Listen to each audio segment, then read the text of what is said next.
Hare Krishna, everybody. Welcome. Am I audible? Hare Krishna, Hare Prabhu. Krishna, Yeah, Prabhu. clearly. Yes, you are audible. Hare Krishna. Hare Krishna, nice to hear all of you. Just before we start, in Mayapur, the storm season started and generally starts in the evening. So last 2 nights, it was very kind of violent. Electricity went off during the night, and not to speak about the internet. And I even had to, mop some water from my room that was coming to the balcony door because the wind was so strong. So in case it starts and I cut off, please don't be surprised. But we hope that maybe this evening will miss us. But just in case, I'm telling you in advance, if I disappear, that means the storm started or something. Okay, let us. Yeah, in my city, it's already 1 month storming season. Really, you already have the experience. Yeah, Actually, every day rain. somehow in Mayapur, it happens every year, April, May. Now it's a little late, starting only a few days ago. But the weather cooled quite much.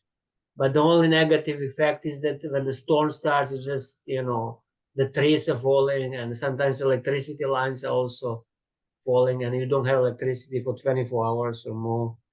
So this is the negative effect. But the good effect is that the temperature is not that high. Anyways, we hope it's under Krishna's control, whatever happens. And it generally doesn't last very long, 1 hour, and it's generally nighttime, not during the day. Anyway, let us proceed the Bhagavad Vichar. So we'll just do quick summary what we did last time. So if you remember, the Hiranyakashipu, he sent his army demons to destroy the Vedic culture, to destroy the sacrifices, kill the brahmanas, and destroy the capitals and the towns and cities, and burn everything, because he was reasoning that in this way, when the yagya is stopped, Lord Vishnu will die. And then when the Vishnu died, demigods will also die, and he will be the only one who is left to rule the world. So after dispatching these demoniac soldiers to do their work, Hiranyakashipu, he performed the last rites for his brother, and after that he tried to console his relatives, the wife of his brother, and also his mother. So he speaks some philosophy, and it's quite good philosophy for a demon. He told them not to lament, because it's a desirable death for a hero to die in a battle. And then he speaks that separation is inevitable. Everybody has to separate sooner or later, so why to lament? And then he speaks about Atma Tattva, the qualities of the soul, how the soul is eternal, how it's above all material contamination, and that the fruitive activities are cause of our entanglement in this world. Then he gives some examples, like a tree seems to move when it's reflected in a moving water, or the land appears to move when the eyes move, if person has some mental derangement. So in this way, he describes bodily identification, which is caused by the modes of material nature. And the result of such misidentification is discrimination between friends and enemies, and enjoyment, suffering. And then, in order to substantiate his philosophy, he tells a story of Suyagya, in which it's very old historical example, where the Yamaraj is speaking in a form of young boy, is speaking to relatives of that person. So if you remember the king Suyagya, he was slain during the battle, and then his queens came there and seeing him dead, they cried very much and lamented that how he was their only maintainer, and how without him their life makes no sense. So there was so much grief they didn't allow the dead body to be burned. And this is the point where the Yamaraj appears as the young boy. So I'll just quickly share my screen now. I will continue. Yes. Yeah. So we stop at the with the shloka 38 of the second chapter. Om Namo Bhagavate Vasudevaya. Om Namo Bhagavate Vasudevaya. Om Namo Bhagavate Vasudevaya. Rana Namaskritim Chaivanatvam Devi Saraswati Sampati. Om Gyanatim Rangas Gyanandana Shalaka Chakshu Unmaitam Shri Guru. So now Yamaraj speaks in the form of young boy. Aho vayam danyatma yad atra tyakta pitribhyam navichintayama abhakshamhana abala vrikadibhi sarakshita rakshati yohi garbe. Translation by Srila Prabhupada. It is wonderful that these elderly women do not have a higher sense of life than we do. Indeed, we are most fortunate, for although we are children and have been left to struggle in material life, unprotected by father and mother, and although we are very weak, we have not been vanquished or eaten by ferocious animals. Thus, we have a firm belief the Supreme Personality of Godhead, who has given us protection even in the womb of the mother, will protect us everywhere. Purport. As stated in Bhagavad Gita 1861, Ishvara Sarva Bhutanam Hridesha Arjuna Tishtati. The Lord is present in the core of everyone's heart. Thus the Lord gives protection to everyone and gives the different types of bodies the living entity wants to enjoy. Everything is done by the order of the Supreme Personality of Godhead. Therefore, one should not lament the birth and death of a living being, which have been arranged by the Supreme Lord. Lord Krishna says in Bhagavad Gita 15:15, Sarvasya chaham hridi sanivishto matas mritir jnanam apohanam cha. I'm sitting in everyone's heart, and from me come remembrance, knowledge, and forgetfulness. One must act according to the direction of the Lord within the heart. But because the conditioned soul wants to act independently, the Lord gives him the facility to act and experience the reactions. The Lord says, Sarvadharma paritija mam ekam sharanam braja. Give up all other goods and simply surrender unto me. One who does not abide by the orders of the Supreme Personality of Godhead is given the facility to enjoy this material world. Instead of restricting him, the Lord gives the conditioned soul the opportunity to enjoy so that by mature experience, after many births, Bahunam Janmanam Ante, he will understand that surrender to the lotus feet of Vasudev is the only duty of a living being. And Srila Vishnu Thakur, he says, though young, I have understanding, but these persons do not. He speaks in amazement. Actually, Yamaraj is not amazed. He is very much aware how much ignorant conditioned souls are, because he he receives many sinners coming to his abode every day. I don't know how many persons die, but the statistics, how many persons die presently every day, but on whole earth, but could be, thousands and tens of thousands. And since it's Kali Yuga, I would guess that many of them go to Yamaraj. So he has to be quite efficient to judge all of them very quickly. So he's that's why he's compared as the super soul, because he can see the past, present, and the future of all these living entities coming to him, and then he can make a judgment very quickly. It's not that like in Indian courts, there's a case that is going on for years and sometimes 20 years. No, in Yamaraj court, everything is done very quickly. And here Srila Prabhupada says how the Lord gives opportunity to all living entities to have experience, to enjoy, and then by mature experience, they will understand that they have to surrender to Him.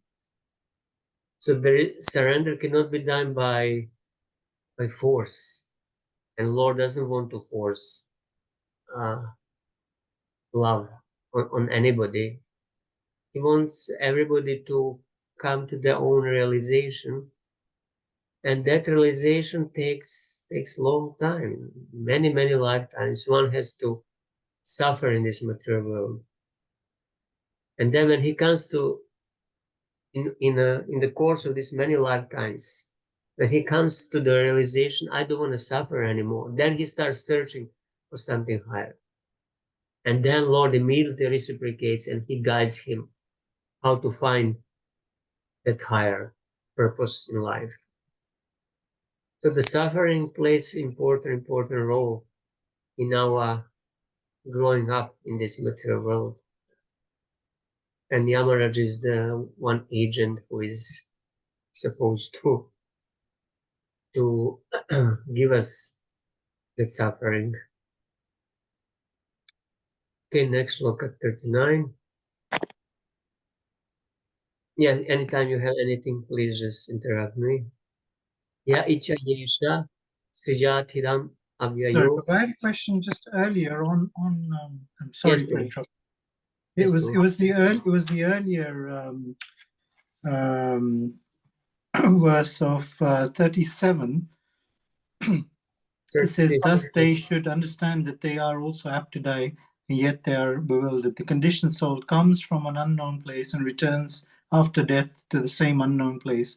And presumably, he's talking generically from a preaching perspective, as opposed to Vedically, because Vedically, of course, everyone's origin is traceable by their karma, isn't it? And where they go is traceable by their karma.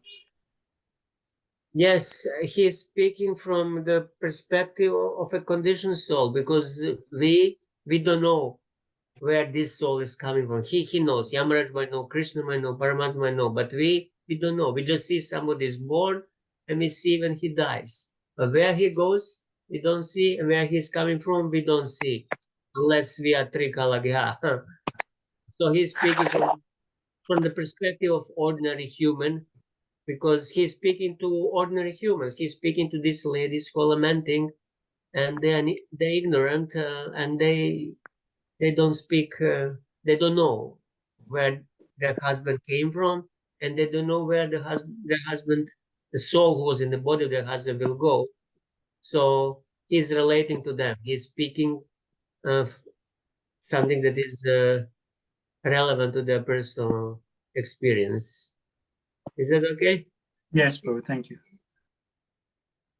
Okay, so we have 38 we read. So we are going with 39. Ya icha yesha sijathiram avyayo ya eva rakshat yavalum pate chaya tasya bhala tridanam ahu ishitus. Characharam Nigraha Sangrahe Prabhu. So the boy addressed the women, awake women, only by the will of the Supreme Personality of Godhead, who is never diminished. Is the entire world created, maintained, and again annihilated? This is the verdict of the Vedic knowledge. This material creation, consisting of the moving and unmoving, is exactly like his plaything. Being the Supreme Lord, he is completely competent to destroy and protect. Purport. In this regard, the queens might argue, if our husband was protected by the Supreme Personality of Godhead when in the womb, why has he not been given protection now? So he was protected in the womb, why he is not given protection now? To this question, the answer is Yaicha Yesha Strijatidam Avyayo Ya Eva Rakshat Yavalumpate Chaya. One cannot argue with the activities of the Supreme Personality of Godhead. The Lord is always free, and therefore he can protect and can also annihilate. He's not our order carrier. Whatever he likes, he will do. Therefore, he is the Supreme Lord. The Lord does not create this material world at anyone's request, and therefore he can annihilate everything merely by his will. This is his supremacy. If one argues, why does he act in this way? The answer is that he can do so because he is supreme. No one can question his activities. If one argues, what is the purpose of this sinful creation and annihilation? The answer is that to prove his omnipotence, he can do anything, and no one can question him. If he were answerable to us concerning why he does something and why he does not, his supremacy would be curtailed. So the Lord is not answerable to our concerns why he does things in a certain way. He has a full freedom to do whatever he wants, and nobody can question anything about it. Vishnu Thakur, he paraphrases, no? Oh child, the Lord protected you in the womb. Why did he not protect our husband during war? The Lord acts by his will, not on the request of others. Why does he desire independently? He is the controller, and because he has supreme power, independent of all others, seeking a cause for his will would simply negate his position of supreme power. Why does he carry out creation and destruction? For women, it is only his play. The Lord is fully capable of destroying Nigraha and protecting Sangraha. So we cannot find a cause of the Lord's will.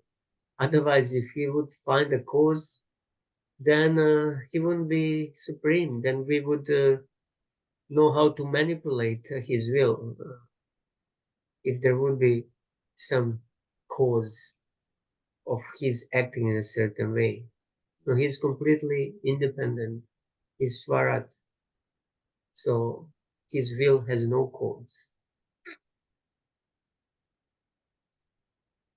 40. Patichutam tishtati dishtarakshitam grihe stitham tadvihatam vinashyati jiva dhyanato pitad ikshito vane grihe viguptosya hatto na jivati. Sometimes one loses his money on a public street where everyone can see it, and yet his money is protected by destiny and not seen by others. Thus the man who lost it gets it back. On the other hand, if the Lord does not give protection, even money maintained very securely at home is lost.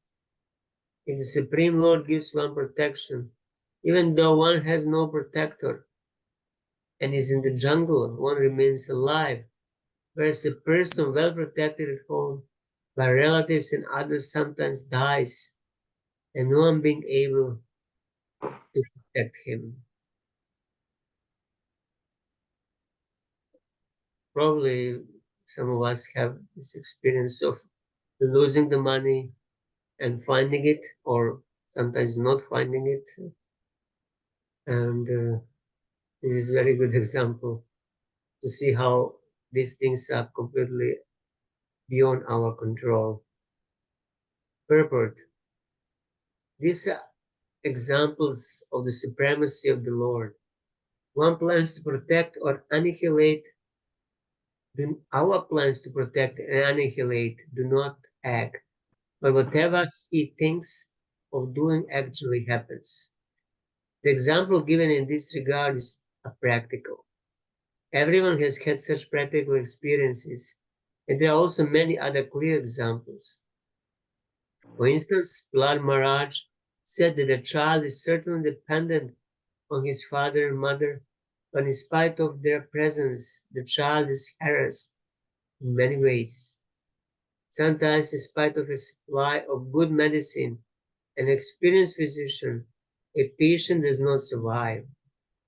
Therefore, since everything is dependent on the free will of the Supreme Personality of Godhead, our only duty is to surrender unto Him and seek His protection. The Lord's power is illustrated by positive and negative examples. This Tarakshita means protected by the Lord. What is neglected by the Lord is destroyed. What is glanced upon by the Lord is protected. A person overlooked by the Lord is destroyed by others. So one can be a very, very rich person and can afford the best medical care and the best hospital, but still, when his time to die comes, nobody can stop it. And similarly, a poor man, he might not have the money to go to the hospital at all, but still, by the will of the Lord, he might survive. So these external things, do not guarantee anything. They don't give any security. But we think, if I have a big, big, big balance, that I'm secured. And it's true, it gives us some feeling of security, this big bank balance. But it can, disappear very quickly. Even big, big balance can melt if there is some, economic crash or crisis, or from rich to rags and from rags to riches. There are, examples in the history. There is some background noise. Let me see. Who is it? Singer Nali Mataji. You can please just mute yourself if you want. Okay.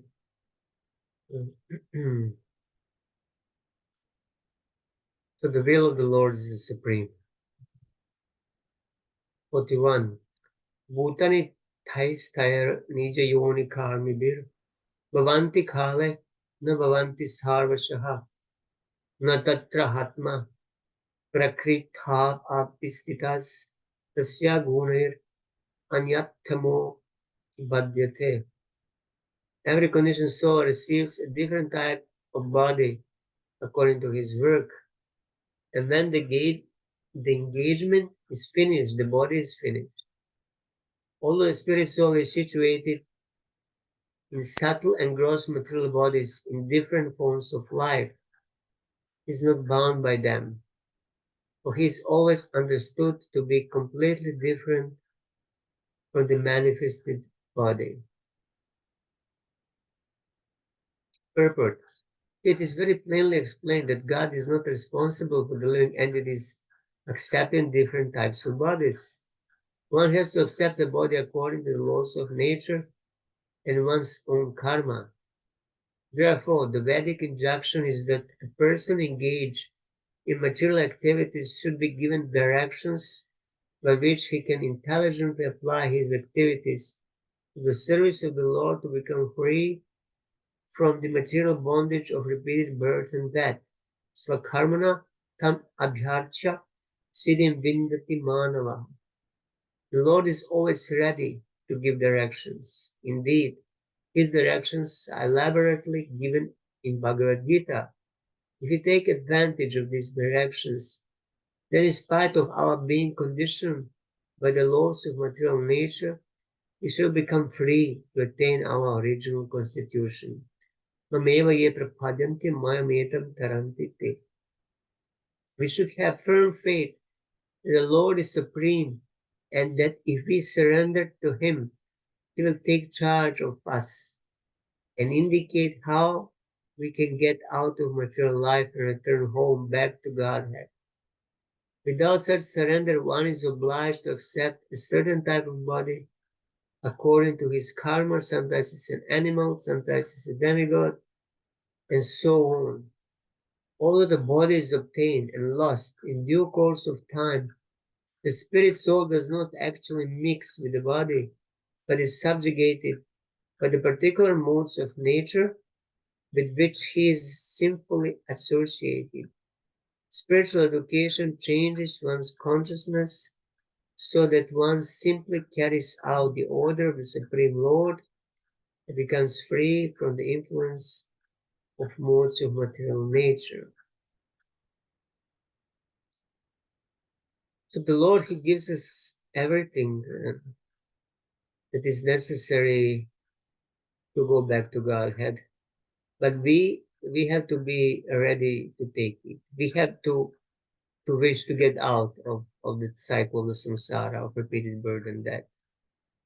And as soon as there is that sincere desire in the heart of the jiva, the Lord gives opportunity. He will guide as the super soul within the heart, and then person will somehow get connected with the spiritual knowledge. He will get a book on the street or meet a devotee or this or that. If we remember our history, how we came in touch with the devotional service and with devotees, we can conclude that it was not by accident. It was, by the guidance of the Lord. So everything that is necessary is present for us to take advantage. Just we have to have sincere desire to go back home, back to Godhead. Then everything will, whole universe will run around that desire to help us fulfill that desire. But if we are not sincere and we wish to stay here and enjoy, then there won't be any opportunity for liberation. We'll have to stay here because that's our desire. So proposes God is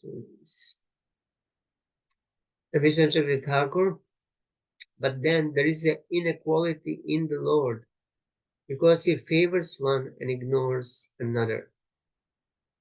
The bodies of man and animals, Bhutani, appear by individual karmas causing their specific bodies. By one karma producing birth, a person becomes a pig. All sarvasha bodies appear and disappear in time. This is clear. Though situated in a body, prakritau, the paramatma, atma, being different, anyatama, is not bound by the qualities of the body such as birth and death.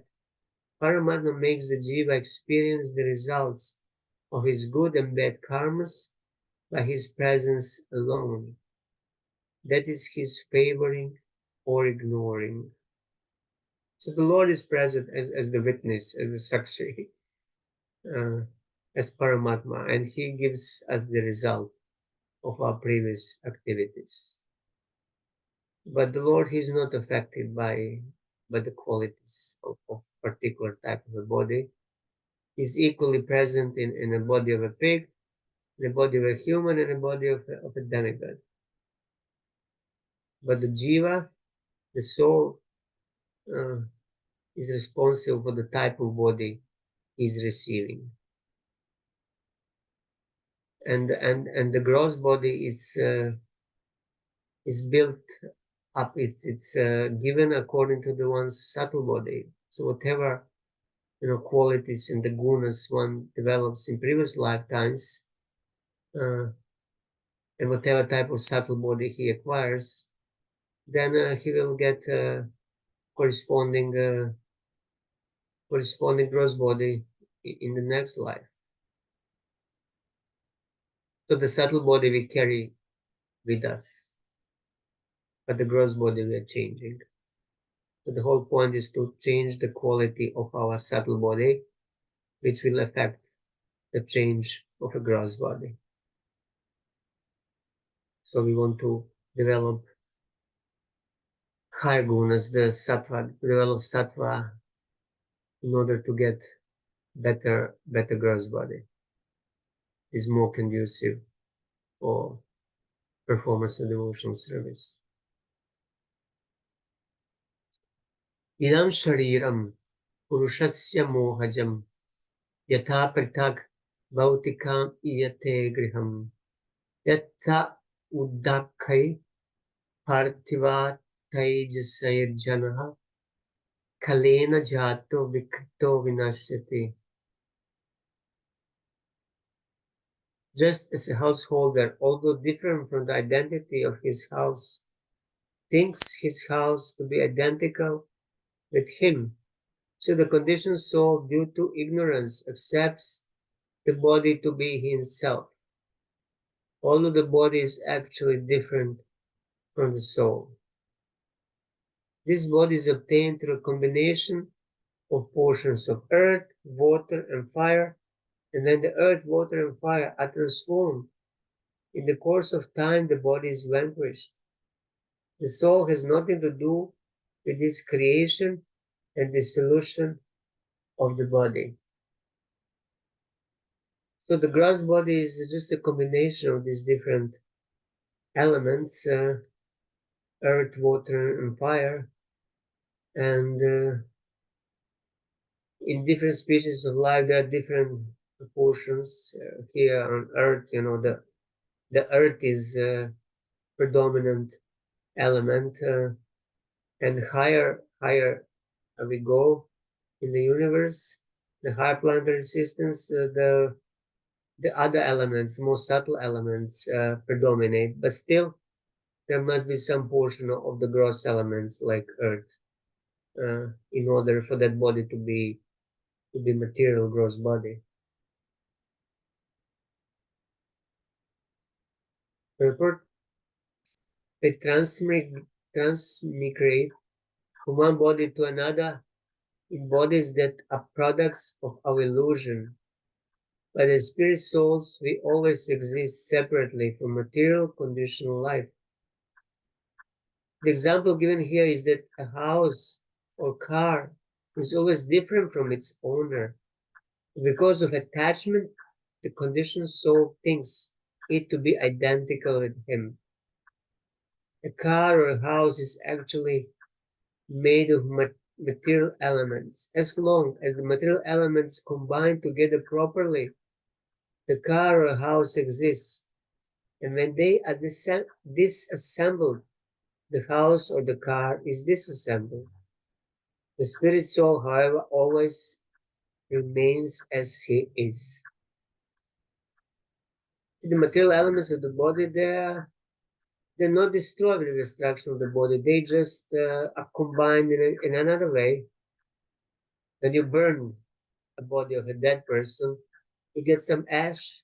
So this is still material elements, but they are not combined as previously. So that's why you don't have the body anymore. Vishnu Shakti Thakur, this verse explained the Lord's being different. The body is produced out of bewilderment of the jiva. It is different from the Paramatma situated within it. Just a house with walls and doors is different from the person living in the house. The difference is further explained.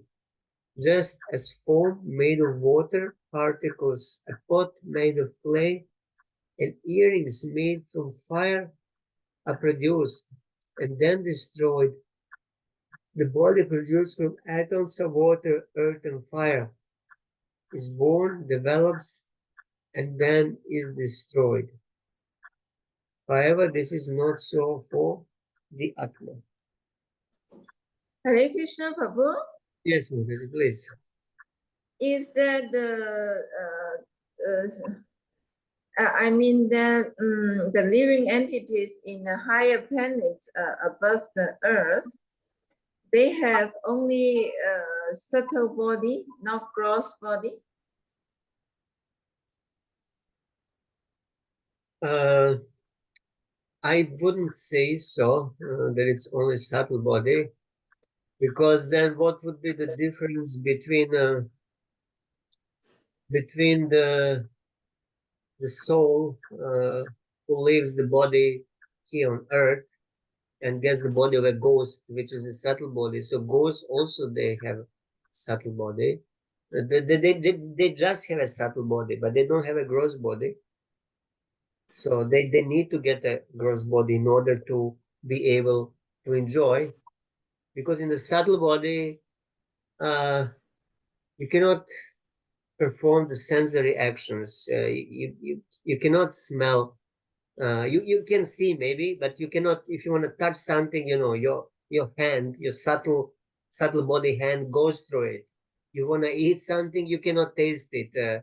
So it's a great suffering in that subtle body if you don't have a gross body, because there is no enjoyment. You cannot enjoy without the senses, without the gross body. And as we know, the demigods in the higher planetary systems, they enjoy very much, and for that they must have a gross body. Just that gross body has different proportions of earth, fire, and water than the proportion of the humans on earth. But it's still gross body. So here we have a predominant earth element in the body, and then less fire, and then also predominant water. But there, I guess they have a air element, could be a dominant element, but still some earth is there, still some fire and water elements are there present in their gross bodies. So they do have gross bodies that just they are more subtle than our gross bodies, but they are still gross bodies. Plus, they have subtle body. They have a gross and subtle body also. Subtle body goes with us. So, for example, here, I leave body tomorrow, and then does it mean that immediately, just because I don't have a gross body, I become a demigod? No, I have to receive the body of a demigod, and that's a gross body. Just it's a more subtle than a human body. Is that okay, Mataji? Yeah. Very good. Thank you. Yeah, there are examples of demigods coming to Earth and becoming visible to humans, and sometimes even interacting with the humans. You have that example of when Kunti, as a maiden, a virgin girl, she used the the mantra to call different demigods. So she called them one day. She called the sun god, and he appeared, and then he wanted to beget a child in a Kunti's room. So that wouldn't be possible if the sun god, if Surya didn't have a gross body. He had to have a gross body for procreation purposes. Otherwise, one cannot procreate with a ghost, with a subtle body. It has to be two gross bodies. All right, 43. Yatha nalo dharshu bhina iyate. Yatha nilo deha gata prithak stitaha. Yatha navasarve gatam nasajate. Tata puman sarva gunashaya paraha. As fire, although situated in wood, is perceived to be different from the wood. As air, although situated within the mouth and nostrils, is perceived to be separate. And as the sky, although all-pervading, never mixes with anything. So the living entity, although now encaged within the material body, of which it is the source, is separate from it.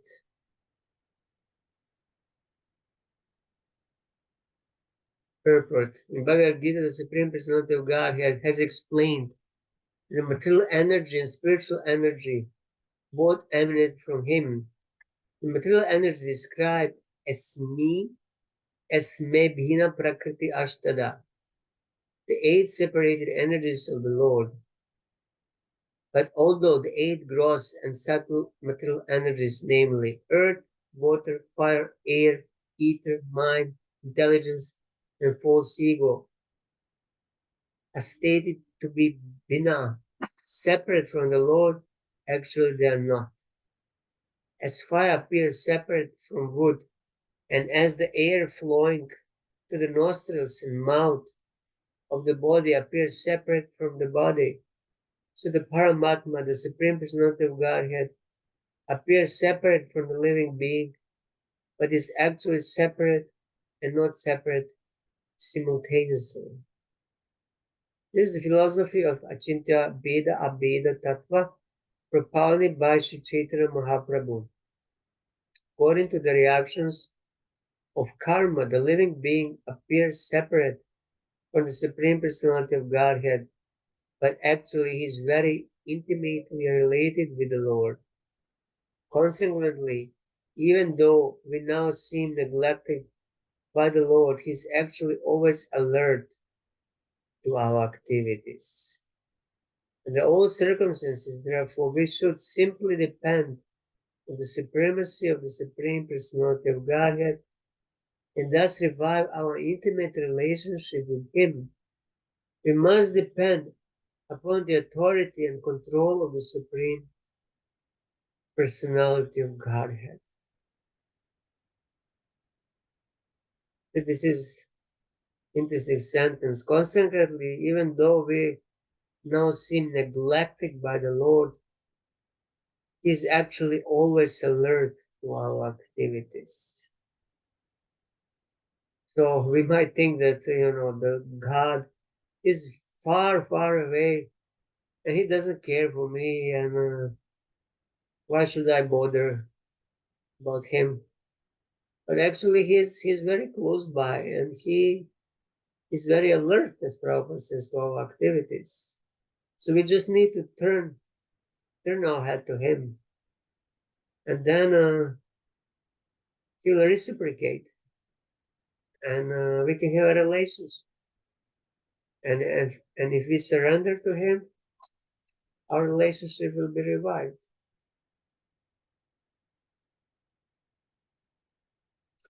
Okay, so here again, it's made a point that living entity, the Atma, the Jiva soul, is different, completely different from material body and its elements. Material science, it's studying the medicine, it's studying the elements of this gross body, but they're quite ignorant. They don't know the most subtle elements. They just see the blood, the flesh. They don't see how it's earth, water, fire. They don't see kapha, vata, pitta, as in Ayurveda. They have kapha, vata, and pitta, where the kapha is the earth, vata is the air, and pitta is the fire. And when they're disbalanced, then there is a disease. When kapha, or vata, and pitta are in balance, then the body is healthy. But modern medical science has no clue about this, and they just try to treat the cause, the immediate cause, but they cannot see the deeper cause, which is this balance of these material elements in the body. Vishwanath Thakur, and these elements, in the body, this balance occurs due to different reasons, but the mental state also affects it very much. This is what is recognized also by modern medical science, that if you're very much, anxious or stressed out, it will show on the gross body, and it can cause some disbalance in the gross body, and some disease can be there. So the subtle body and the gross body, they are very much interconnected. Krishna Chavini Thakur, examples of being situated in the same place but being different a given fire, those situated in wood, is perceived as different from wood because of its power to burn and illuminate. Air, though within the body, is perceived to exist separately in the nostrils. An example is given to show how the Atma, though situated in the body, does not take on the qualities of the body.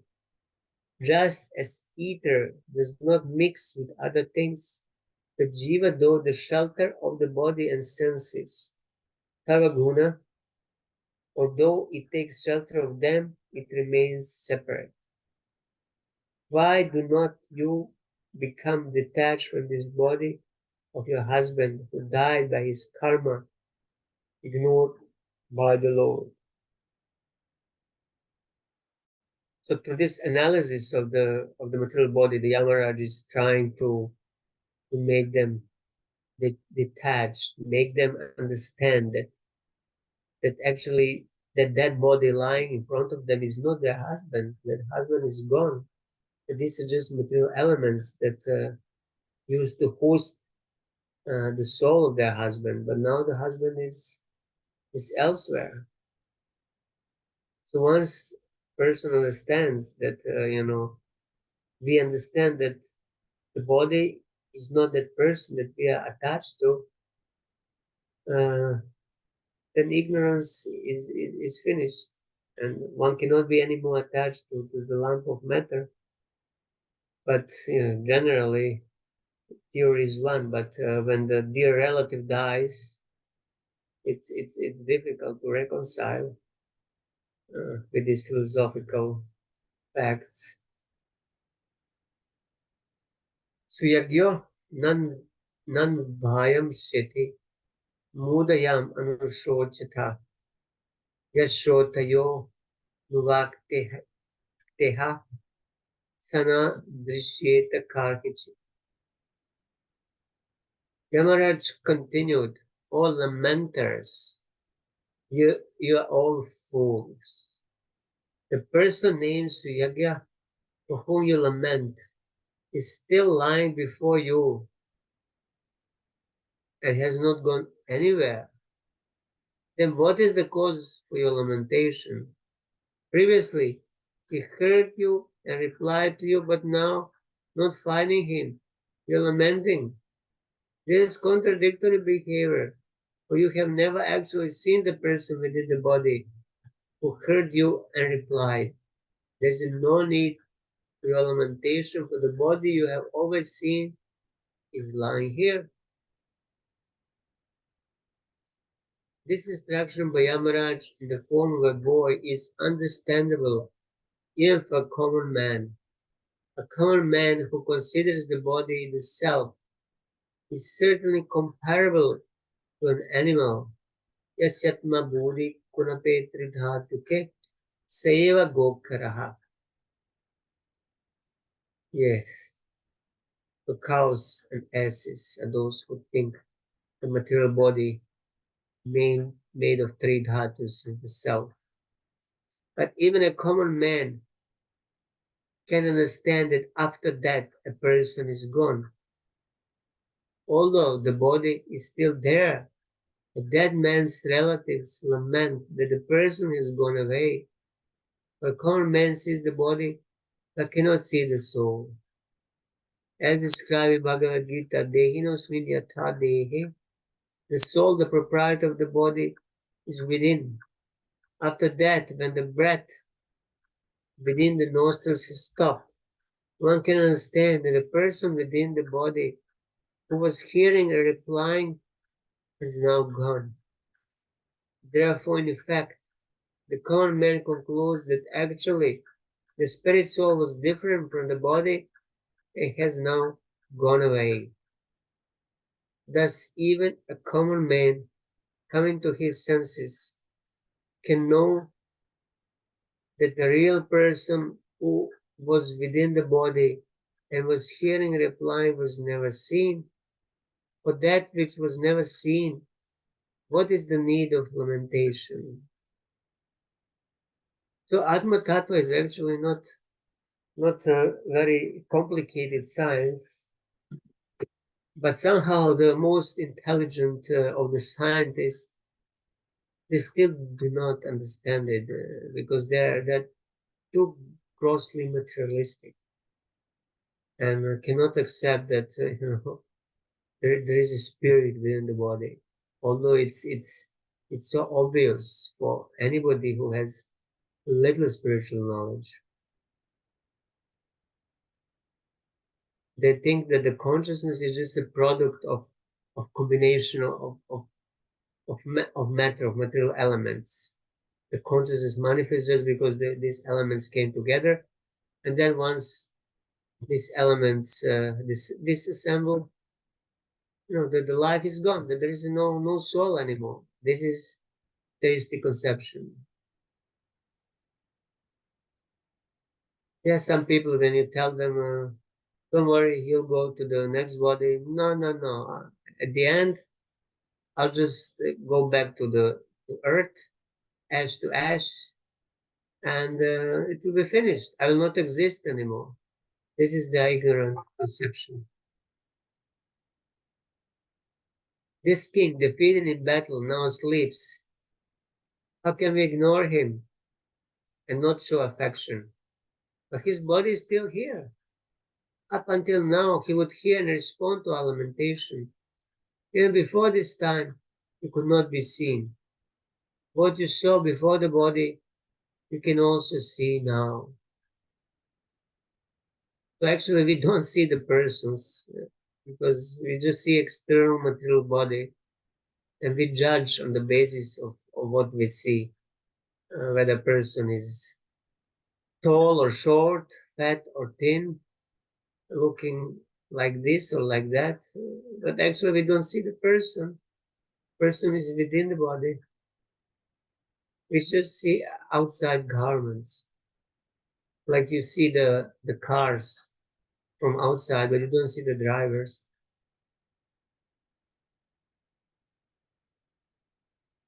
45.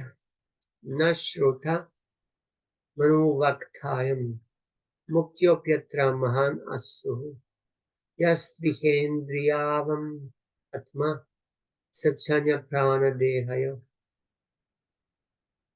In the body, the most important substance is the life air, but it also is neither the listener nor the speaker.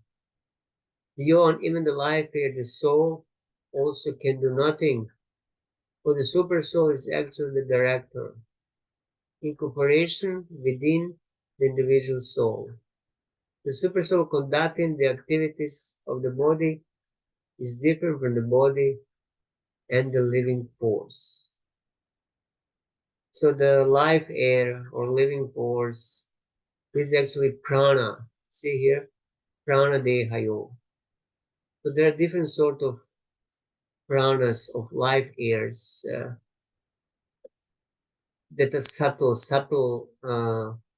subtle energies, and the soul is actually dispensed in these different sort of pranas that circulate in the body.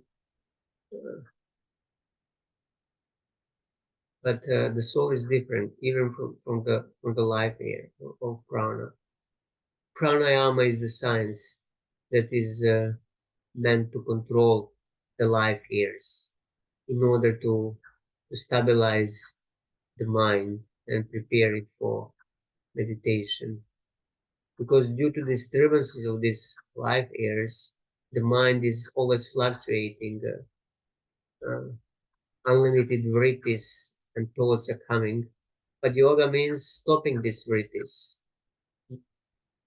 Yoga is chitta vritti nirodha, as they say. But in order to do that, in order to stop these countless thoughts and vrittis, you need to be able to control the life years. And for that, pranayama is meant. And for pranayama, before pranayama, you need to do asana. Purport. The Supreme Personality of Godhead distinctly says in Bhagavad Gita, Sarvasya cha aham hridi sanivishto mata smritya jnana abohanam cha. I sit in everyone's heart, and from me come remembrance, knowledge, and forgetfulness. Although the Atma, or soul, is present in every material body, Dehinasunyata Dehe, he is not actually the chief person acting through the senses, mind, and so on. The soul can merely act in cooperation with the super soul because it is the super soul who gives him directions to act or not to act. Madhasmriti Jnanam Apohanam Cha. One cannot act without his sanction. For the super soul is Upadrashta and Anumanta, the witness and sanctioner. One who studies carefully under the direction of a bona fide spiritual master can understand the real knowledge that the Supreme Personality of Godhead is actually the conductor of all the activities of the individual soul and the controller of their results as well. Although the individual soul possesses the indriyas or senses, is not actually the proprietor, but the proprietor is the super soul. Consequently, the super soul is called Hrishikesha, and the individual soul is advised by the direction of the super soul to surrender to him and thus be happy. Sarvadharman paritijya mamekam sharanam vraja. Thus he can become immortal and be transferred to the spiritual kingdom, where he will achieve the highest success of an eternal blissful life of knowledge. In conclusion, the individual soul is different from the body, senses, living force, and the airs within the body. And above him is the super soul, who gives the individual soul all facilities. The individual soul, who renders everything to the super soul, lives very happily within the body.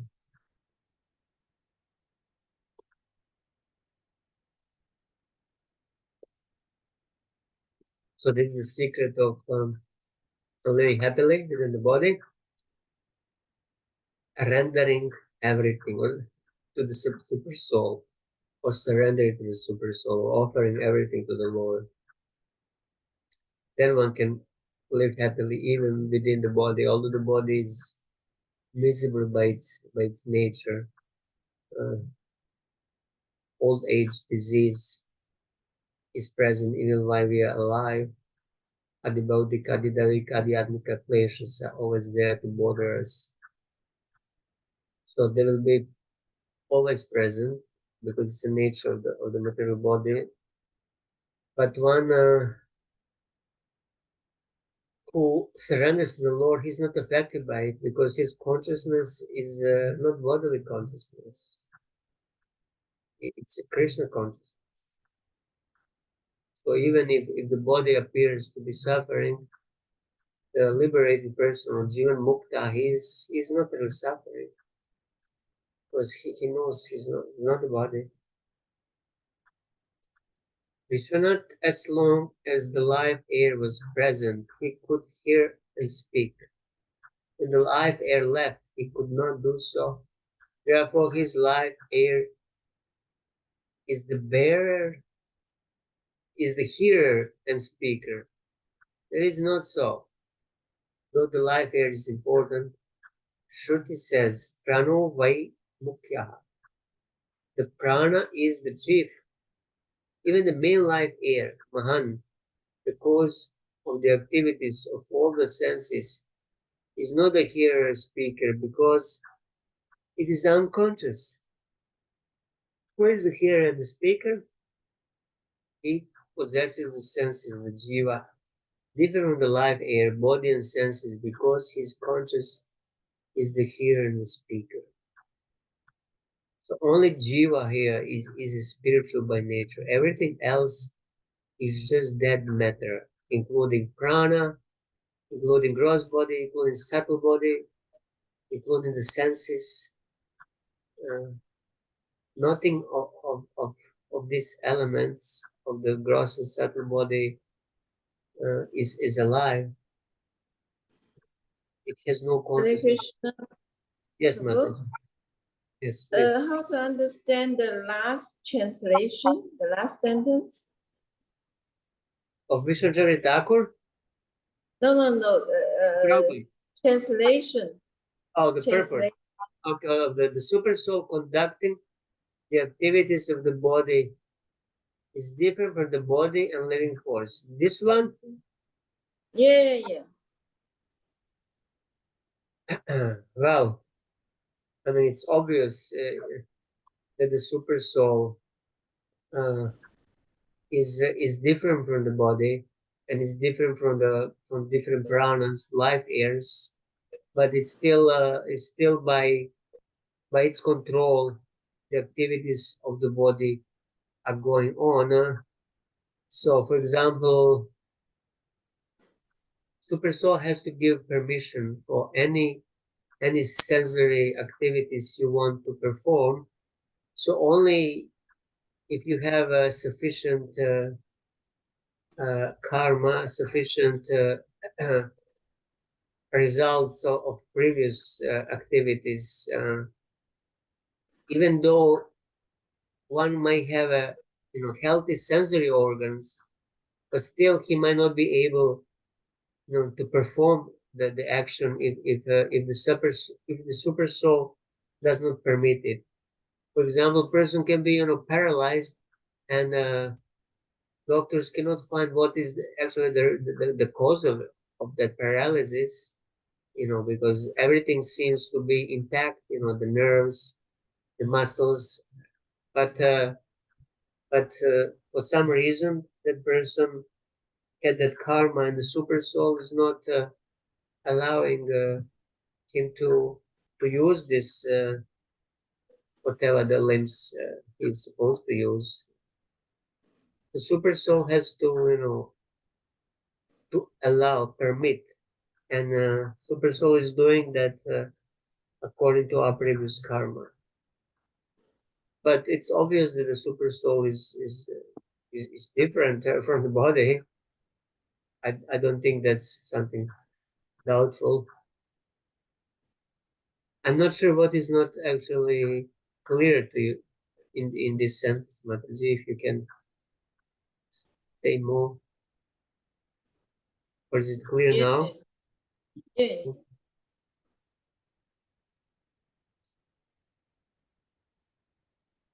Okay, 26. Utendriya Manolingan. Question, bro? Yes, please. So how should we understand the independence of the soul if everything the soul desires has to be permitted first and foremost by the Paramatma?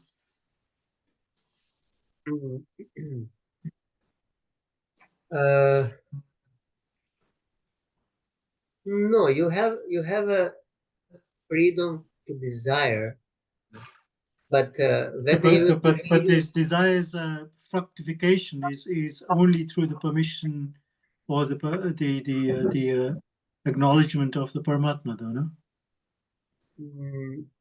I think permission to act.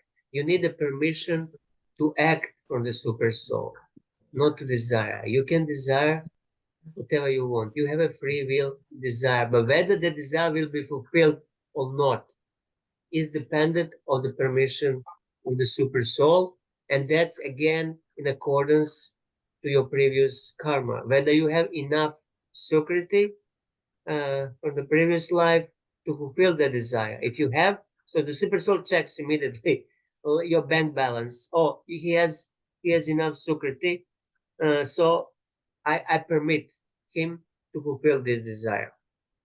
But you can desire, and if you don't have enough sukriti, your desire will not be fulfilled. And how about demonic desire? I mean, if you have demonic desire, does that mean you can only fulfill, the super soul will only fulfill that if you have sufficient demonic karma?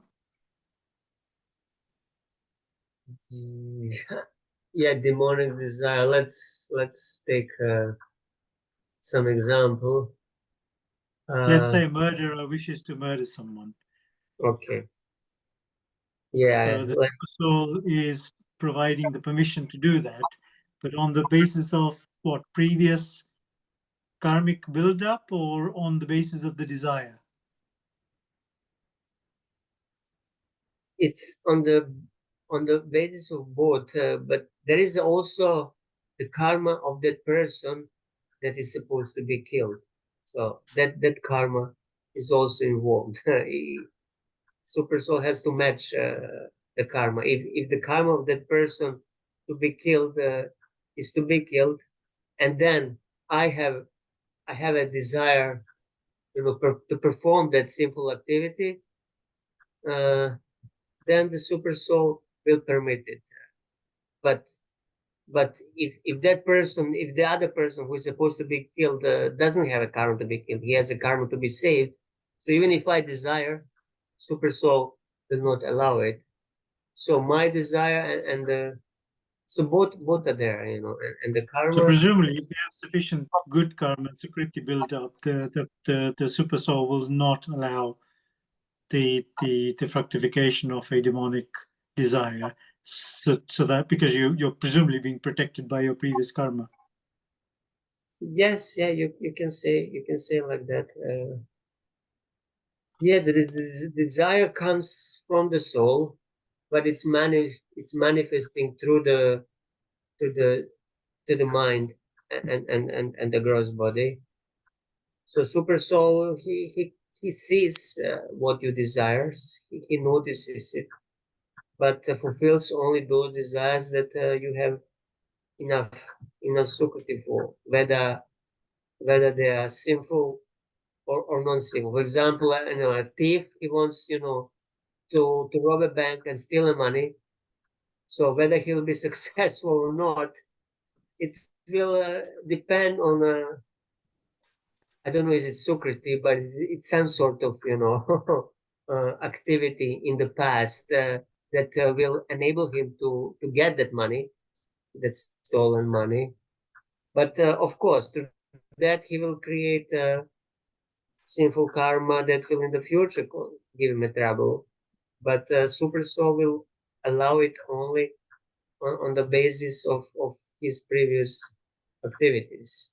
The one who doesn't have a uh, karma to have that money, that stolen money, even if he tries to rob the bank, he will not be successful.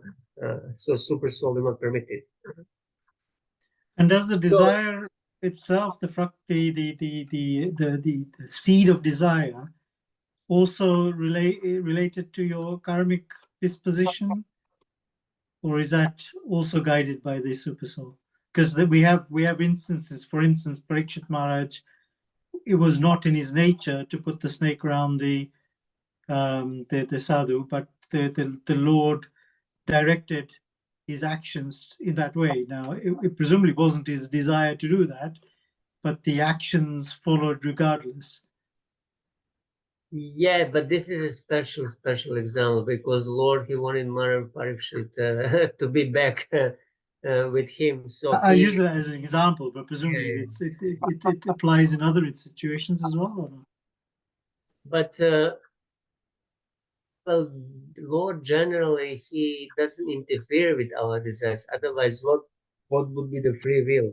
Actually, in this case of Maharaj Parikshit, Lord actually he saw the deep within the heart. Parikshit Maharaj, he just wanted to surrender fully to him and serve him. He didn't want to actually rule the kingdom and do all these things. He didn't really have desire for this. He just had a desire for pure devotional service, and Lord facilitated this by inspiring him to do this thing with the snake, to fulfill his spiritual desire.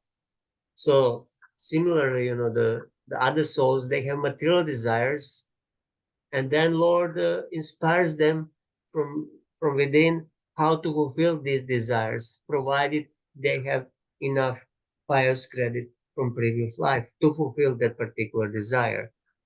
But of course, he doesn't inspire them to do it in a sinful way.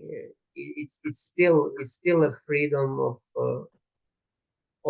it's still your choice how you're going to fulfill this desire. You can fulfill it in a dharmic way. That's why Lord gives scriptures, Shastra, to fulfill particular desire in a proper, regulated, dharmic way.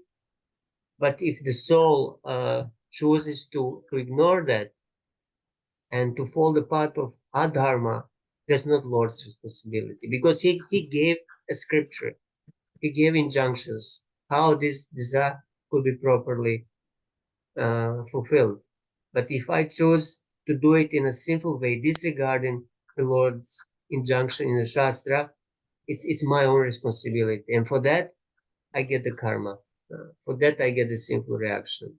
But at the moment, momentarily, I will fulfill my desire, and Lord will permit it, because it's my desire, and I have some credit to fulfill it momentarily. But by fulfilling that desire, I will create more bad karma for the future. It's a complex Yeah, it's area to get your mind around, isn't it? Because on the one hand, we know that not a blade of grass moves without the Lord's desire, and everyone's destiny is preordained, and therefore, the independence of desire compared to where your Sukriti is going to take you is a complex matter to try and get your head around, isn't it? yeah, it's very complex. One has to be smart as Yamaraj in order to see how this all works. Yeah, it requires quite some reflection and contemplation, and but the only thing the soul can actually do is to desire, and so we can desire to either serve the Lord or enjoy independently from Him, and then that desire of enjoying material world independently from Him manifests as unlimited material desires. But basically, these are just these two desires. So once we want to turn away from the Lord, then there'll be unlimited opportunities to do that through fulfilling all these different material desires. And the Lord will facilitate that in accordance to our past activity, past karma. So those who are pious, they who are who are proper Vedic karmis, they perform pious activities in this life. They do yagyas, they worship the demigods, do this, do that. In this way, they accumulate uh, enough sukriti for enjoyment in the next life, and then they get all the facilities by the permission, by the Lord's sanction. They get it. And then you have also the living entities. For example, on the Bilvasvarga and the subterranean uh, heavenly planets below the earth, and they also get quite a facility to enjoy there, even more than we on earth. Almost they get it like demigods in Swarga. But the difference between their enjoyment and enjoyment in Swarga is that they're atheistic. They don't want to bring Lord at all. They in their life, so they enjoy completely without any knowledge, without uh, any conception of God. It's just a gross enjoyment. But because somehow they had enough sukriti plus their atheistic demoniac mentality brought them down to Bhivasvarga. But those who are pious, but at the same time, they have some inclination towards the Lord, some bhakti unmukhi sukriti. They have some inclination towards devotional service. They're brought to higher planetary systems, Swarga. So they can enjoy, but at the same time, they can be some Sakama devotees also worship the Lord. So mix devotional service they can perform there. Yeah, like that. It's complex subject. Maybe stop it here. So let me see. Did I read the purport here? Anybody remembers? Yeah, I did. I don't think. I think I interrupted you. Sorry. Okay, the conditioned soul has knowledge, and he wants to. Did I read the verse at all? That's also a question. The five material elements, the 10 senses, and the mind, all combine to form the various parts of the gross and subtle bodies. The living entity comes in contact with his material bodies with a high or low, and later gives them up by his personal prowess. This strength can be perceived in a living entity's personal power to possess different types of bodies.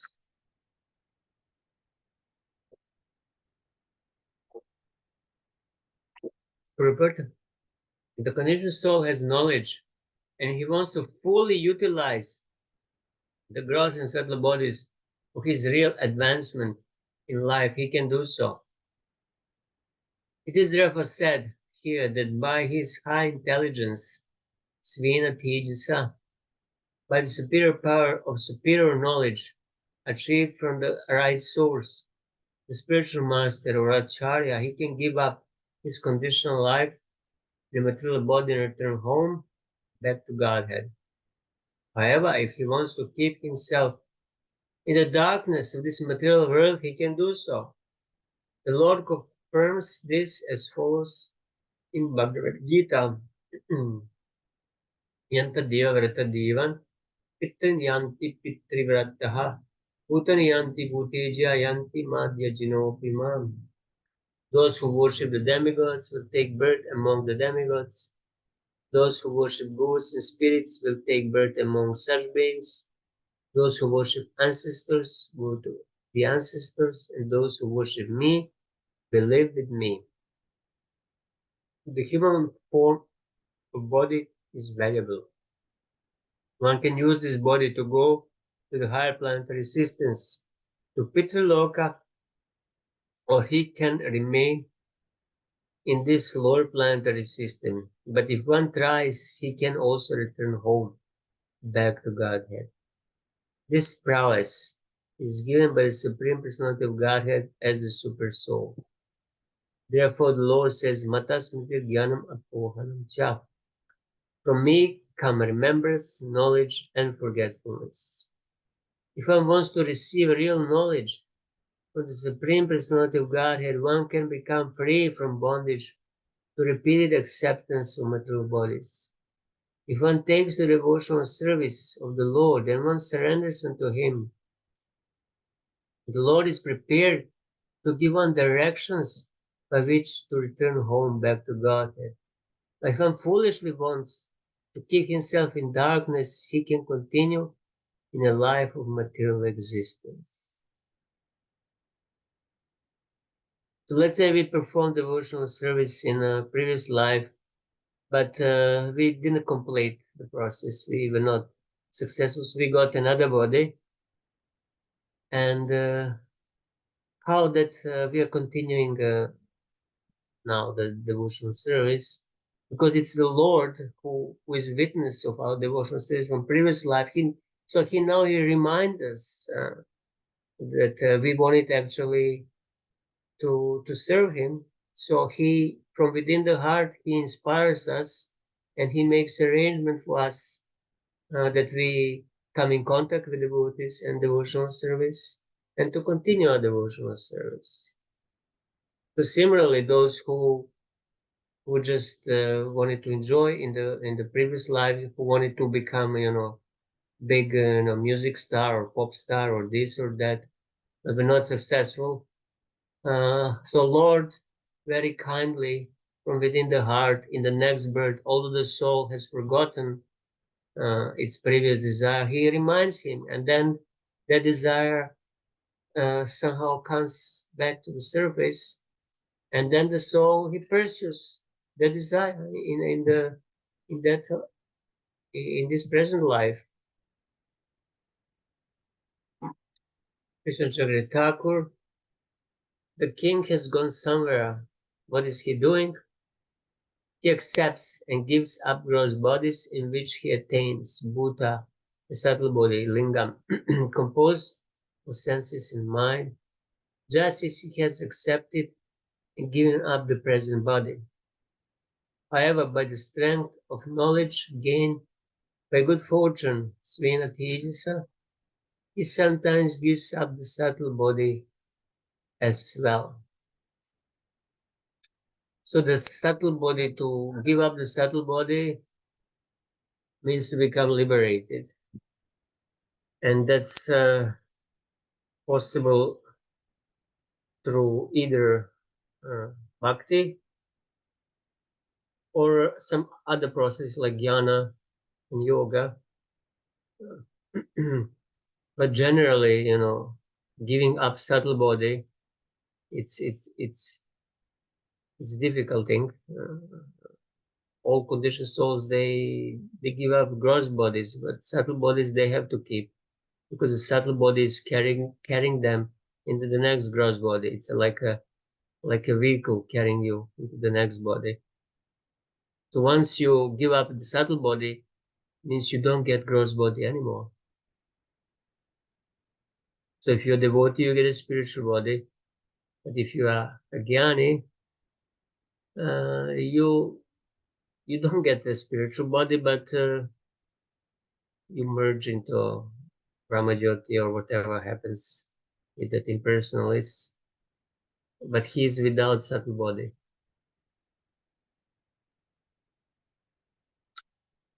47. Yaval lingan vitho hyatma thavat karma bandhanam tato viparyaya klesho maya yogo nuvartate.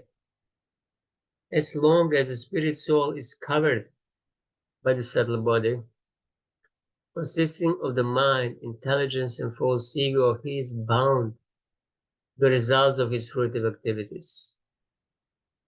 Because of this covering, the spirit soul is connected with the material energy and must accordingly suffer material conditions and reversals continually, life after life. So we are covered by this subtle body, like you cover yourself with some cloth or a bed sheet. Similarly, the soul is covered by this ahankara, buddhi, and manas. Purport: the living entity is bound by the subtle body, consisting of the mind, intelligence, and false ego. At the time of death, therefore, the position of the mind becomes the cause of the next body. As confirmed in Bhagavad Gita, yam yap vapis maram bhavan tyajantyante kalevaram. At the time of death, the mind sets the criteria for the spirit souls being carried to another type of body. If a living being resists the dictation of the mind and engages the mind in the loving service of the Lord, the mind cannot degrade him. The duty of all human beings, therefore, is to keep the mind always engaged at the lotus feet of the Lord. Savai mana Krishna padara vindayo. When the mind is engaged at the lotus feet of Krishna, the intelligence is purified, and then the intelligence gets inspiration from the super soul. Tadami buddhi yogam tam. Thus, the living entity makes progress towards liberation from material bondage. So it says here that when the intelligence is purified, then you get inspiration from the Lord from within. So the super soul is actually giving us advice how to act in all circumstances.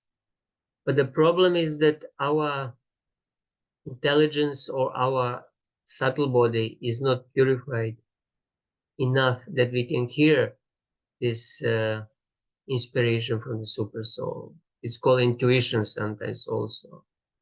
So when we don't know what to do in certain situations, the super soul is there to tell us do the right thing. But we cannot hear it because the mind and intelligence, they're not purified. They're still covered by the lower gunas.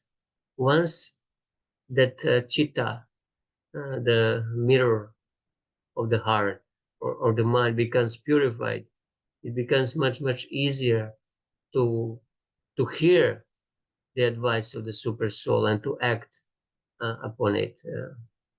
You can say uh, you become more intuitive, means you can easily hear the direction of the super soul. But he's giving Prabhu, directions. Yes, Mataji. at, at, at what stage that the living entity can reach this that platform to hear the super soul? Well, at what stage? There's no strict stage. You can hear it even now, if your mind is peaceful, and generally mind is peaceful when it's purified. So it can be any stage of purified mind, and our process for cleansing the mind is Nam Sankirtana and chanting Hare Krishna. It's meant to purify the heart, and then you can hear the dictation of the soul. So, in which stage it is in terms of, I would not correlate it to any stage of, uh, in terms from Shraddha to Prema. You can hear it even now, whatever stage you are. Just the mind has to be peaceful enough. Uh, so it can be at any stage. Presumably, Prabhu, your subconsciousness is partly the super soul speaking to you as well, isn't it? I mean, many people say, "Oh, I had something tell me internally." I mean, that something telling you internally is presumably the super soul speaking to you.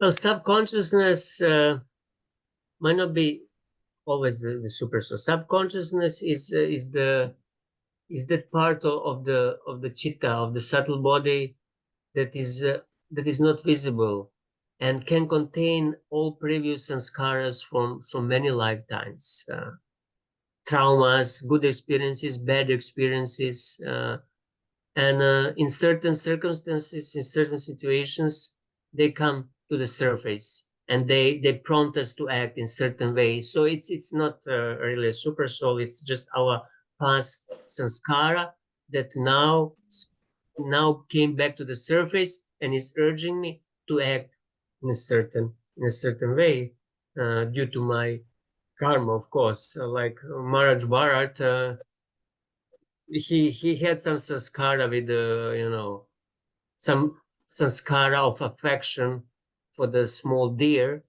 and that sanskara is what made him care for the deer and act in certain way. But it was not a super soul. Super soul would tell him, "No, you just continue your spiritual practice. Forget about this small deer. The nature will take care of it." So we are run by our sanskar. This is actually how karma works through these sanskaras. I do certain thing, and that creates the activity creates impression in the mind, and more times I do it, the impression, the sanskara becomes deeper and deeper. But then, in due course of time, that sanskara goes down. It becomes repressed in the subconscious mind, in the invisible part of chitta. But it's kept there, and in the future, whether this lifetime or future lifetime, when the circumstances are right, when something is there to trigger trigger that sanskara will come out. For example, the anger sanskara comes out only in certain circumstances. When somebody provokes me enough, saying certain words that, although previously I was thinking I'm very peaceful, but then I get mad because he provoked me. So it means that anger sanskara came out. So it's not the super soul who made me angry. No, it's in my previous sanskara. So one has to distinguish the guidance and the voice of the super soul and the previous sanskaras that are just coming out. And that's possible only with a purified mind. When the most of these sanskaras are cleansed and the mind becomes transparent, then the voice of the super soul, the direction of the super soul becomes very easily distinguishable. But before that, it's really just clogged by too many sanskaras coming out from the self-consciousness. So, sorry, this was, yeah, like that. So cleansing the mirror of the heart means cleansing the chitta, cleansing the subconsciousness in order to be able to hear the voice of the super soul. Is this okay, Prabhu? Or anybody has anything else on this? Yes, Prabhu, thank you. Yeah, the chanting of the holy name is the best way to cleanse it. Otherwise, of course, people,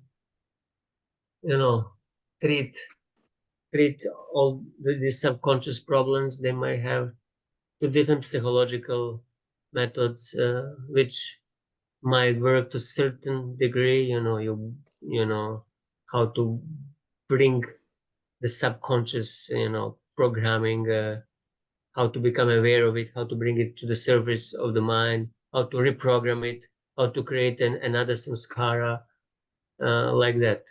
They're trying to reprogram, they call it reprogram the subconscious mind. So they want to erase the previous sanskara that is causing trouble now, and they want to imprint new sanskara that is supposed to be beneficial, that's supposed to be positive sanskara. So it's a subconscious mind programming. They have it something called neuro-linguistic programming also. Many techniques are there, but they all cannot be compared to the chanting of the holy names, this is the best method that cleanses the heart from all sanskaras. So, Not just question, yeah. many times we get the belief that internally something is telling you, guiding you to which way to. So do you think that can be misrepresentation of your own subconsciousness and karmic intuition compared to the super soul guiding? How can one know whether it's Paramatma guiding you compared to your own potential desires guiding you? Did you see what I'm saying? Yeah, it's very difficult to say what of these two, whether it's your own mind or is it Paramatma. There is no other way than to be purified enough. But you will see whether it was mine or Paramatma uh, later on, based But on. as devotees, we will never feel that we're ever pure enough. So we will never be able to trust that judgment, then will we? Because theoretically, the purer you get, the more you believe you're less pure. And therefore you're not going to believe that this is the Paramatma talking to you. It's probably your own false ego and your desires talking to you. So how will you ever be able to differentiate? Well, when it's Paramatma, you don't analyze, you don't even stop to ask whether it's a Paramatma or mind. As soon as you start asking, or is it mind or Paramatma, that means it's a mind. When it's Paramatma, you're just prompted, you just act.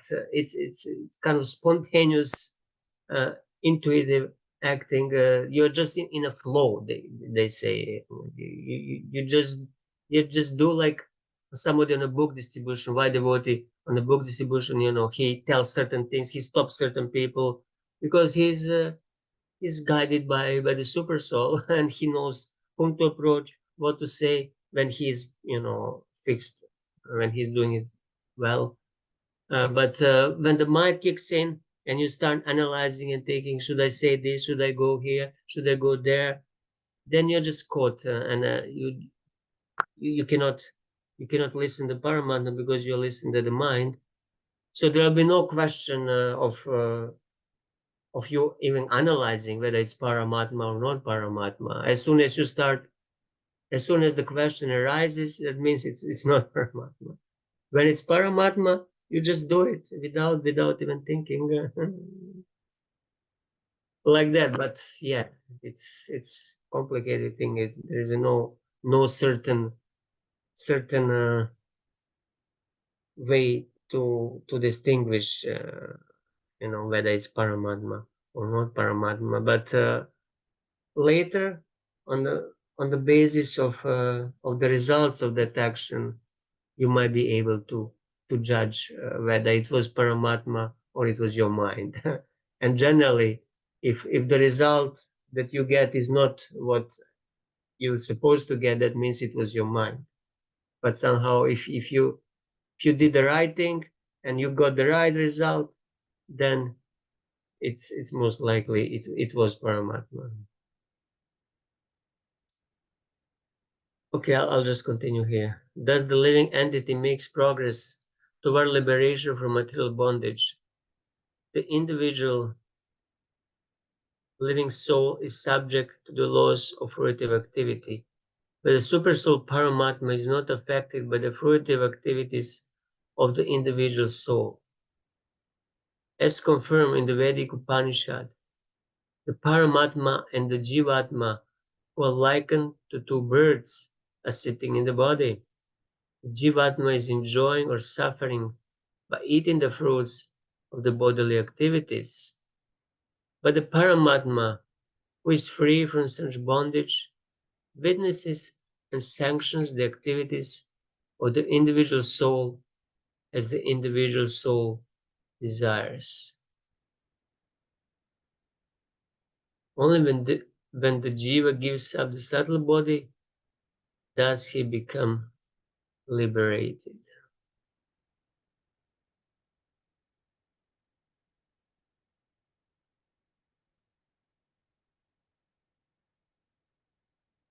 Actually, for devotee of Krishna, for Krishna Bhaktas, the super soul in the heart, Krishna becomes the super soul. It's not that it's a four-hand in a ram form, because if the Krishna is your Ishta Devata, then Krishna will be in the heart. But those who are Vishnu Bhaktas, of course, then it will be Vishnu.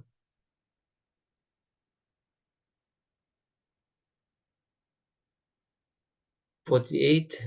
Vitata biniveshoyam yad guneshvarta drigvatyaha yatta manorata swapna sarvam aindrayakam mrisha. It is fruitless to see and talk of the material modes of nature and their resultant so-called happiness and distress as if they were factual. When the mind wanders during the day and a man begins to think himself extremely important, or when he dreams at night and sees a beautiful woman enjoying with him, these are merely false dreams.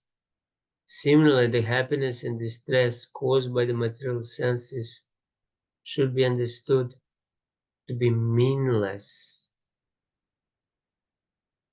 Purport: the happiness and distress derived from the activities of the material senses are not actual happiness and distress. Therefore, Bhagavad Gita speaks of happiness that is transcendental to the material conception of life. Sukham atyantikam, Yatad Bodhigrayam Atindriyam. When our senses are purified of material contamination, they become Atindriya, transcendental senses. And when the transcendental senses are engaged in the service of the master of the senses, Hrishikesh, one can derive a real transcendental pleasure. Whatever distress or happiness we manufacture by mental concoction to the subtle mind has no reality, but is simply a mental concoction. One should therefore not imagine so-called happiness through mental concoction. Rather, the best course is to engage the mind in the service of the Lord Rishikesh and thus feel a real blissful life. There is a Vedic statement, Abhama Somam Amrita Abhuma Apsorhobir Viharama. With reference to such conception, one wants to go to the heavenly planets to enjoy with the young girls there and drink somaras. Such imaginary pleasure, however, has no value. As confirmed in Bhagavad Gita, Antavat tov phalam tesham tad bhavati alpamedasam. Men of small intelligence worship the demigods, and their fruits are limited and temporary. Even if by fruitive activity of worship of the demigods one is elevated to the higher planetary systems, on sense enjoyment, his situation is condemned in Bhagavad Gita as antavat, perishable. The happiness one enjoys in this way is like the pleasure of embracing a young woman in a dream. For some time, it may be pleasing, but actually the basic principle is false. The mental concoctions of happiness and distress in this material world are compared to dreams because of their falseness. All thoughts of obtaining happiness by using the material senses have a false background and therefore have no meaning. So the pleasure one gets through gratifying the senses is very, very transitory, very temporary. If I, eat some good pizza today and I feel some, pleasure of the tongue, it lasts only for a few minutes and then it's gone. Once once you have eaten it, there's no more pleasure. Who has pleasure from what he had eaten previous day? Nobody. So that means that, and similarly for with all other senses, whatever you enjoy, it's so short-lived. Sex pleasure also lasts very, very short, a few seconds, and it's gone. But still, everybody is mad after pursuing it, and that's called illusion. Therefore, you should strive for liberation from the bondage of karma. You should not strive for the results of karma, such as svarga, this material happiness and distress flickering like a dream. This identity is useless. Seeing and speaking about the effects of the guna, such as happiness, as being permanent things, is useless. We drank soma and became immortal and enjoyed with apsaras. This identity is similar to daydreaming about deriving bliss from sons of wealth, or dreaming about enjoying women or attaining svarga. This universe perceived by the senses is false. So proper Vedic karmis, they perform pious activities and yagyas and giving charity with desire to go to Svarga, drink somaras, and enjoy with apsaras. But from the point of the soul, this is meaningless, because although it might last 10,000 years, the life of a demigod, from the point of the soul of eternal life, it's a short like a blink of an eye. And that enjoyment is finished very fast. And one is back to earth to continue where he stopped. It's not eternal happiness. It's a very transitory happiness, even in a svarga. What to speak of the happiness on this planet Earth, which lasts only a few seconds, and then it's immediately replaced by some sort of distress as the result.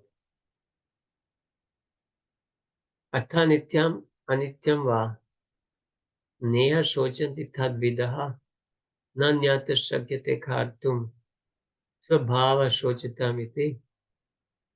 Those who have full knowledge of self-realization, who know very well that the spirit soul is eternal, whereas the body is perishable, are not overwhelmed by lamentation.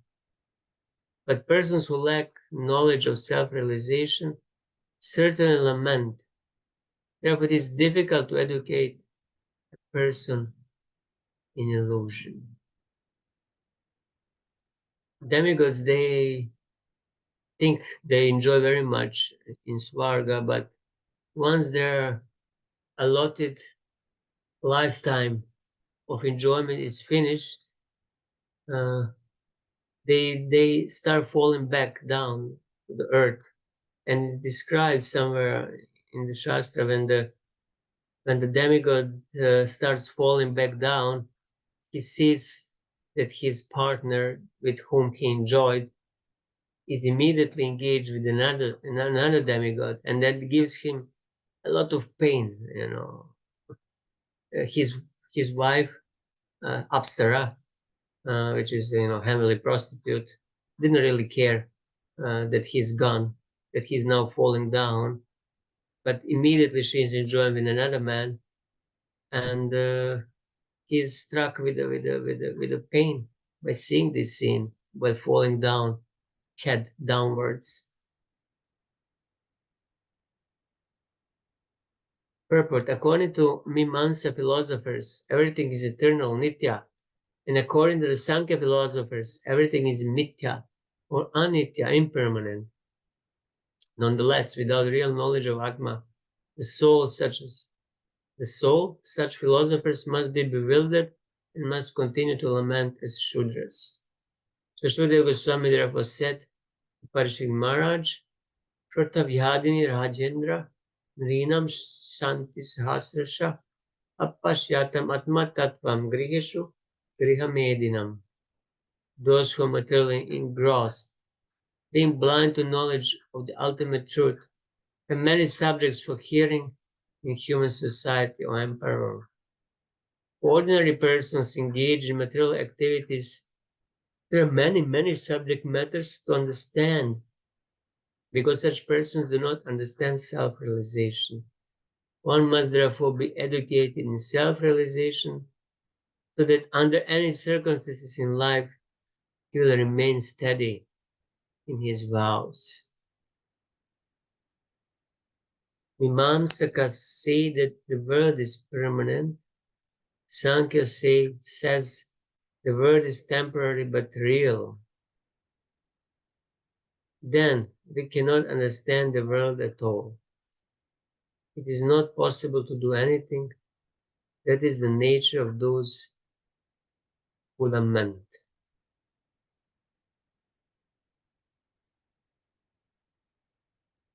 A sense gratification will always end up in a lamentation. Once it's finished, one has to lament how he cannot enjoy as he used to anymore.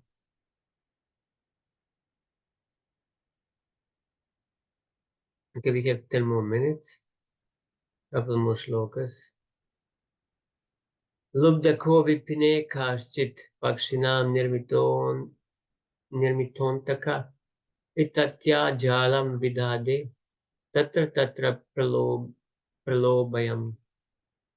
There was once a hunter who lured birds with the food and captured them after spreading a net.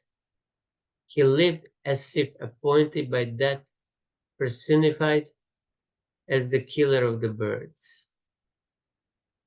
purpose. This is another incident from the histories.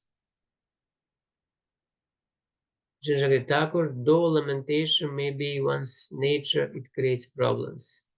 Yellowish tells a story. The hunter appointed by the Lord used to catch birds. Another version has Pralobanam. He lured them with the food.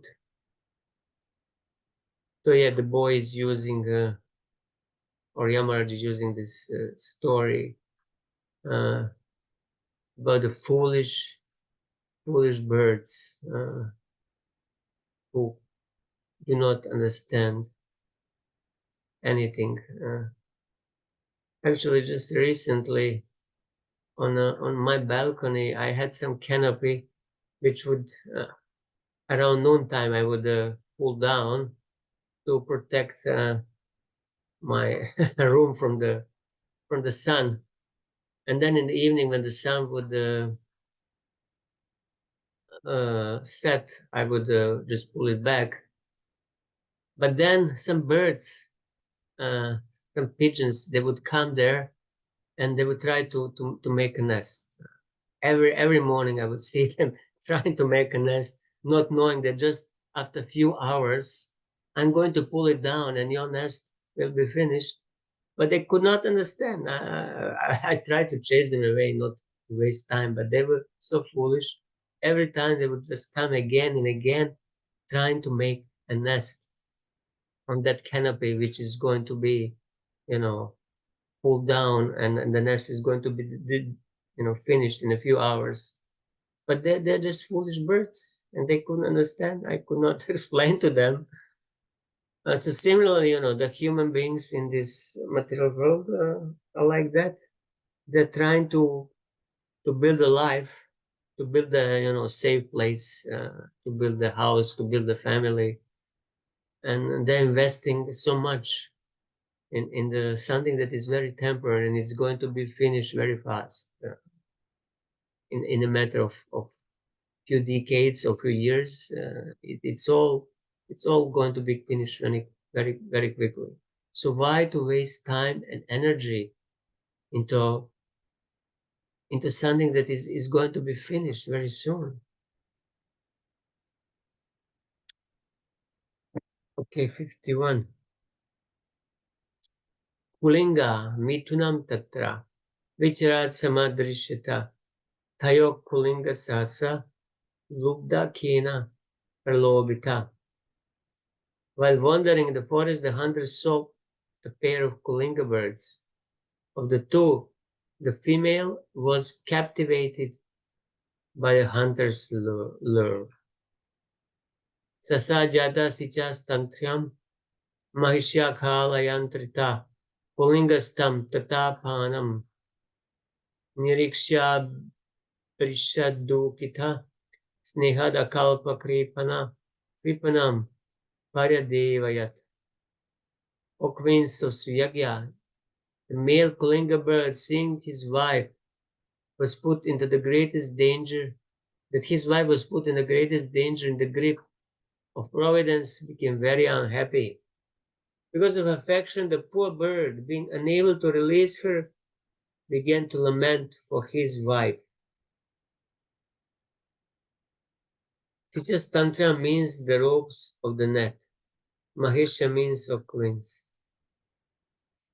Aho akaruno deva, triya karunaya vibhoho, kripana mam anushochanthya, dinaya kim karishyati.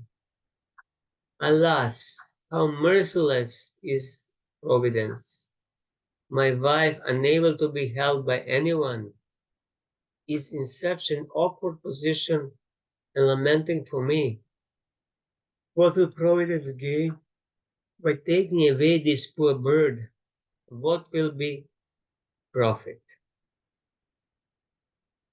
So foolish bird is lamenting, blaming the Providence. Kamam nayatu mam deva kim adenatmano hime dinena jivata dukham anena vidu rayusha. If unkind Providence takes away my wife, who is half of my body? Why should he not take me also? What is the use of my living, the half of my body, bereaved by loss of my wife? What shall I gain in this way? In the history, there are examples of, people, lovers. When one lover died, the other, he could not live anymore without, so he would commit suicide or something like that, because he was too attached. These birds are similar to these lovers. Okay, only I think you just do this last shloka. Katam tvajata paksham stam matri binan vibhar yamham manda bhagya pratikshante nidame mathara prajaha.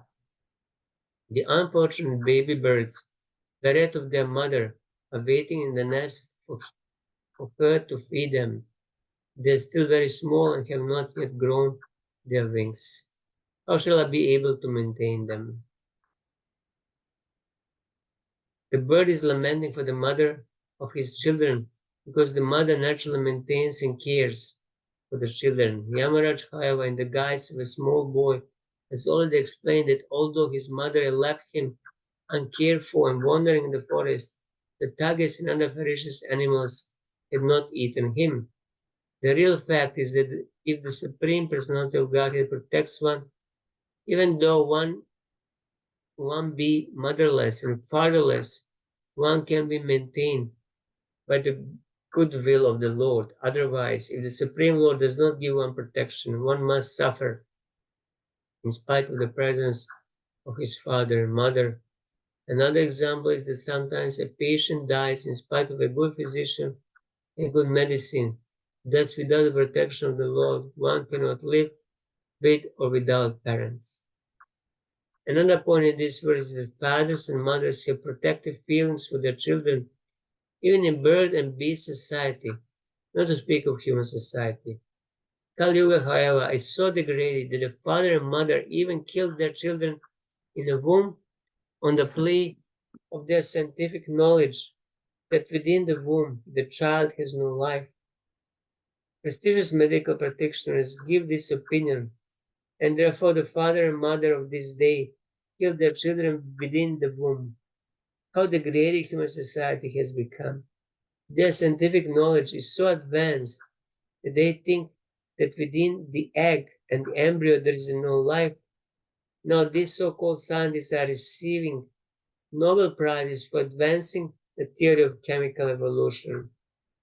But if chemical combinations are the source of life, why don't the scientists manufacture something like an egg through chemistry and put it in an incubator so that a chicken will come out? What is their answer? With their scientific knowledge, they are unable to create even an egg. Such scientists are described in Bhagavad Gita as Maya Apahrita Jnana, fools whose real knowledge has been taken away. They are not men of knowledge, but they pose as scientists and philosophers, although their so-called theoretical knowledge cannot produce practical results. So, yeah, Prabhupada is dismayed here how degraded the society was. And this was 50 years ago. How much more degraded it is today. How many more abortions are carried every day, thousands, if not more, of babies are killed in a womb every day.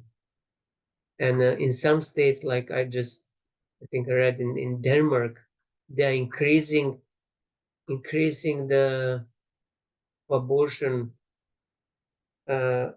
increasing up to the 5 or 6 months, the limit, until it is legal. Previously it was 3 or 4. Now they're increasing. At the end they will say 9 months, meaning that even you can kill the baby when it's born. Although there is not much difference killing it at the 5th month or killing it at the 9th month.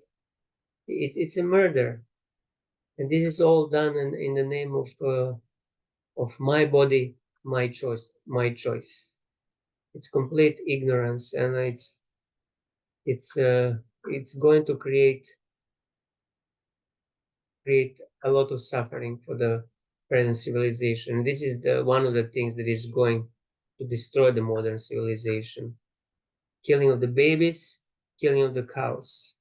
It's a cause of the wars that are emerging, and we are witness of that. Okay, it's 8 o'clock. If we'll stop here. If anybody has any final thought, or otherwise we'll continue next Wednesday, Krishna willing, if there is no storm here in Malta. Okay, thank you all very much. If nothing is there, Thank you very much. Thank you. Hare Krishna. Hare Krishna. Thank you, Prabhu. Hare Krishna. Hare Krishna. Prabhu.